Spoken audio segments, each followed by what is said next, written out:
दोस्तों, बचपन में हम सभी ने स्कूल ट्रिप्स पर जरूर गए होंगे। किसी हिल स्टेशन, किसी जंगल या फिर पुराने किलों की तरफ। ये ट्रिप्स हमें दोस्तों के साथ मस्ती करने का मौका देती है, लेकिन कभी-कभी ये सफर हमारी उम्मीद से कहीं ज्यादा डरावने साबित हो सकते हैं। आज मैं आपको एक ऐसी ही स्कूल ट्रिप की कहानी सुनाने जा रहा हूं, जो न सिर्फ डरावनी थी बल्कि रहस्यमय भी। इसे सुनकर आपके रोंगटे खड़े हो जाएंगे। ये कहानी शुरू होती है एक ठंडे नवंबर के महीने में। हमारे स्कूल ने तय किया कि इस बार की ट्रिप एक पुराने पहाड़ी किले में ले जाई जाएगी। ये किला कई सालों से वीरान था और उसके बारे में अजीब अजीब बातें सुनने को मिलती थीं। कहते थे रात को वहां से चीखने चिल्लाने की आवाजें आती थीं।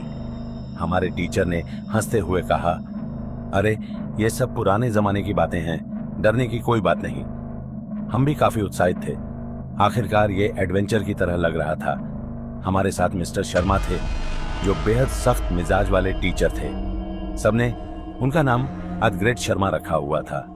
बस चली और हम सब मस्ती में लग गए। 2-3 घंटे का सफर था, गाने बज रहे थे, सब हंस बोल रहे थे। लेकिन जैसे जैसे हम पहाड़ों की ऊंचाई पर पहुंचे, बस के भीतर एक अजीब सा सन्नाटा छा गया।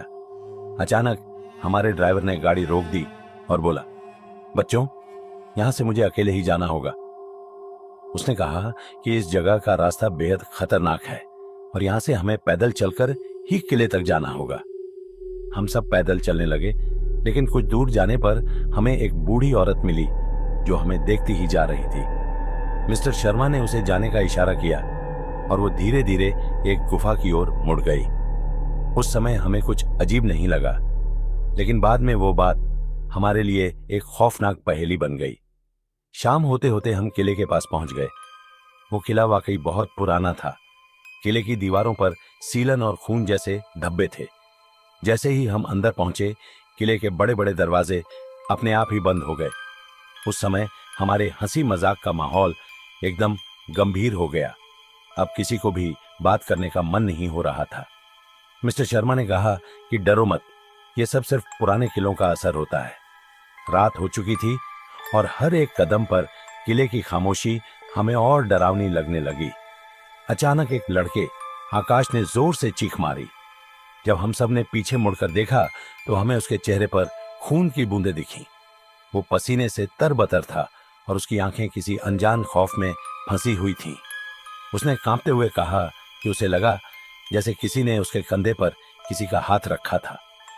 मिस्टर शर्मा ने उसे डांटा और कहा कि तुम सब बस थके हुए हो और ये सब तुम्हारे दिमाग का भ्रम है। पर धीरे धीरे अजीब चीजें होने लगी।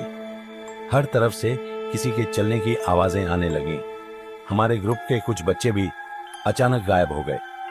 हम उन्हें खोजने लगे, लेकिन किले के अंदर की गहरी और डरावनी गलियों में कोई भी दिखाई नहीं दे रहा था। ऐसा लग रहा था कि जैसे वो किला खुद हमें फंसाकर खेल रहा हो। हमें से एक लड़की रिया ने बताया कि उसने उस बूढ़ी औरत को फिर से देखा है जो पहले रास्ते में मिली थी।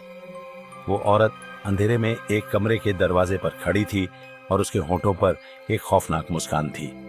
रिया की आवाज में इतनी दहशत थी कि सबके चेहरे उतर गए। मिस्टर शर्मा ने कहा, चुप रहो, ये सब बातें मत फैलाओ।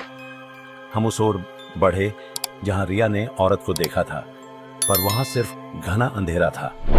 जैसे ही मिस्टर शर्मा ने टॉर्च जलाने की कोशिश की, उसकी बैटरी अचानक खत्म हो गई। अब हम अंधेरे में फंसे हुए थे और ऐसा लग रहा था कि चारों तरफ से किसी की निगाहें हमें देख रही हैं। एकाएक एक चीख सुनाई दी। वो मिस्टर शर्मा की चीख थी। हमें ऐसे एक अजीब असहनीय बदबू आने लगी। जब हम उस बदबू की ओर गए तो देखा कि एक पुरानी किताब का पन्ना लहराता हुआ फर्श पर गिरा। उस पन्ने पर किसी की उंगलियों से खून में लिखा हुआ था, तुम्हारी कोई मदद नहीं कर पाएगा। अब हम सब डर से कांप रहे थे। मिस्टर शर्मा भी अब चुप हो चुके थे। वो खुद हैरान थे कि ये सब क्या हो रहा है। हमने किसी तरह हिम्मत जुटाई और बाहर निकलने का रास्ता खोजने लगे। लेकिन जैसे ही हम किले के दरवाजे तक पहुंचे, हमने देखा कि वो दरवाजा अपने आप बंद हो चुका था। अब हमारे पास बस एक ही विकल्प था, किसी तरह यहां से निकलना। हम सभी घबराए हुए थे और हमारी चीखें किले के हर कोने में गूंज रही थीं। अचानक हमें वही बूढ़ी औरत दिखी। वो हमें अपनी ओर बुला रही थी। वो कहने लगी, यहां से निकलना है तो मेरी मदद लो। हमारा मन मानने को तैयार नहीं था, पर हमारे पास और कोई रास्ता भी नहीं था। उस औरत ने कहा कि इस किले में जिनकी आत्माएं कैद है वे बाहर नहीं जाने देती। उसने हमें एक दूसरा दरवाजा दिखाया और कहा, तेजी से भागो और पीछे मुड़कर मत देखना। हम दौड़े, किसी ने पीछे मुड़कर नहीं देखा। जैसे ही हम उस दरवाजे से बाहर निकले, हमें लगा जैसे किसी ने हमें घसीटकर बाहर फेंक दिया हो। वो दरवाजा बंद हो गया और किला एक बार फिर से खामोश हो गया। हम वापस स्कूल पहुंचे। अगले दिन हमने मिस्टर शर्मा से उस बूढ़ी औरत के बारे में पूछा तो उन्होंने बताया कि वो औरत उस किले की आखिरी वारिस थी जो दशकों पहले मर चुकी थी। हमें समझ नहीं आया कि हमने क्या देखा। वो ट्रिप आज भी हमारी जिंदगी का सबसे खौफनाक अनुभव है। उस दिन के बाद से किसी ने उस किले का रुख नहीं किया और ये कहानी बस एक रहस्य बनकर रह गई।